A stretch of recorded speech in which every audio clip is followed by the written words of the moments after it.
Merkley. So here on the committee, when we put into law the strategy, we specify several things that are specific activities locked into law, but many others are in report language. And the report language is designed to give the administration flexibility. And that creates kind of a dialogue about the administration saying, well, we'd like to not do that and do a little more over here and so on and so forth. But it also means that there's a desire for Congress to have the thinking behind the report language honored and discussed. So a spending plan is due to us, and you all provided one. And a normal spending plan, I'm just going to show one for the Geological Service. This is 6 pages, and if you want to know what we're going to spend on harmful algae blooms, it's in here. If you want to know what we're going to do for Shake Alert, which is a tsunami warning system, very important to us on the West Coast, and so forth, it's all here. So the spending plan is very detailed, giving us information both on the things we put into law, but also on the plan as related to the things we put into report language. When we received your spending plan, and I'm just use Geological Service as an example, it has 3 lines. It has a total amount, which would be found in a normal 6-page spending plan, and 2 sub-accounts that constitute 12% of the spending for the department, which means 88% of the spending plan, we have no idea what you're going to do. Now, let me take Shake Alert as that example in Oregon. The effort has been extensive. We have earthquakes every year. Someday we'll have a massive one. We had a harbor virtually destroyed in southern Oregon, near the boundary of Oregon and California, from an earthquake that happened in Japan because of the formation of the underwater mountains that channeled that energy right towards that spot across the entire Pacific Ocean. So you can imagine if there's a nearby earthquake or a really big one, we're in big trouble. So our work is kind of at a loss. And all these folks out there and all these individual programs that are in these 6 pages, they don't know if they're getting funding or not. And yet we're nearing the end of the fiscal year. So how do we get from what the 2 sub-accounts that you sent us were ones we had locked into law. So technically you've met the letter of the law.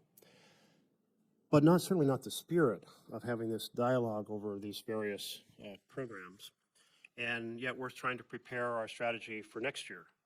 We always kind of realized if there wasn't a good faith effort to honor the reporting language, we could put every one of these sublines locked into law, but that takes away the flexibility. So it's been a mutually beneficial arrangement.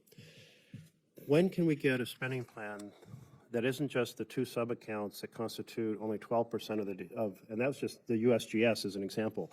I mean, massive amount of every other part of interior, it's the same story. So if the entire, massive spending plan with details versus just, this is the entire department spending plan right here. How do we address this? And what is the holdup for getting a vision for all these individual pieces that were laid out in what we put into the report language? Well, if you talk about the vision, I mean, the one thing coming in, I mean, having spent all those decades in tech and specifically around financial and accounting systems, this federal budgeting process and the tools, I mean, it would be very easy for us to give you that 6-page sheet and just, take what's in there, increase the number a little bit, hand it to you, everybody's familiar with it, and go. But it is the systems themselves and the information and how they flow, needs an entire overhaul. And I know we can't get it done now, but certainly we're taking a look at that as we bring in a new team, a new IT team, and trying to say, because we want to have the collaborative process, we want to work with you, we want to do that, but we also want to figure out a way to make sure that we're spending dollars and getting good returns. Not how much we spend, it's also the results that we get. So here's the challenge. The spending plan is about FY25, which started last October 1st. So I take the point about as you produce a strategy for detailed budget for FY26, for us to have a starting point for discussion. But for FY25, all of these individual programs are going, we can't be efficient. We're suspending our design work, we're suspending our contractors, it's all going up in price, all because we don't know if our funds are going to be obliterated because they're in the report language, so you could move them from place to place. And so it's massively inefficient. And what I've heard as a theme of your desire is to be efficient. But you've got all of these sub-programs all operating inefficiently right now because you've got people standing around going, we don't know what we're doing because we don't have the money and we don't know if we're ever going to get it. How is that a good strategy? Well, it's a necessary effort that we're going through right now, because you mentioned contractors. The explosion in the number of contractors working for Interior go way beyond the 65,000 of estimated headcount. And in some cases, it appears that we may have team members whose job is to manage contractors. And so then it leads us back to, is that work that we should be doing ourselves versus outsourcing to others? And why the huge increase in contractors in the last couple of years? Did we suddenly find it that we're unable to do this work ourselves? So there's a lot of questions that I think would be reasonable to ask, because what those answers that we'll get from looking at 25 help inform what we should put in the budget for 26. What's working, what's not, what's efficient, what are we doing internally versus outsourcing? So anyway, and with a small staff, we're asking a lot of I think So I would take your point looking forward. When I ran nonprofits, I tried to do things in-house, not use subcontractors at all, because I could do it much more efficiently, get much more work done. I had complete control. But this is about work that's underway right now being interrupted with no idea what's happening. We have no idea how many canceled contracts. So that work, it's very inefficient. I mean, looking forward to what you want to fund next year, I take your point about this analysis, but for this FY25, what contracts are there with all of these to execute the construction work on new Shake Alert or the new algae research, or what biologists are standing by waiting to know if they're going to complete that work? And to me, it's horrifically inefficient to interrupt all of that work, nobody knowing what's happening. They don't know, and I understand that technically it is a pause, but is a pause leading to an obliteration of that program, even for the things that were in there for FY25 or so forth? Anyway, I want to make that point that looking to the future, huge control by the executive. Looking to FY25, I'm sure there are individual items you're like, well, we want to adjust what we did in FY25. That's why we put them into report language rather than locking them into law. But this is the worst outcome, where we have no idea, and all these programs have no idea if they're getting the money. So I have heard that OMB has locked this up, preventing you from being able to actually give us a spending plan. Is that correct? We're waiting for some of the apportionments from OMB, yes. Can you connect with Mr. Vogt and tell him this is horrifically inefficient for FY25, and you need to be able to let these programs operate or not operate, be canceled or get their funding and not be standing around waiting or losing expertise? Well, we're in regular communication with OMB, and again, I think perhaps when both of you are out of the room, is saying that there's from the administration level. I mean, last year we spent $2,000 billion as a government more than we brought in. I mean, that's what $2 trillion is.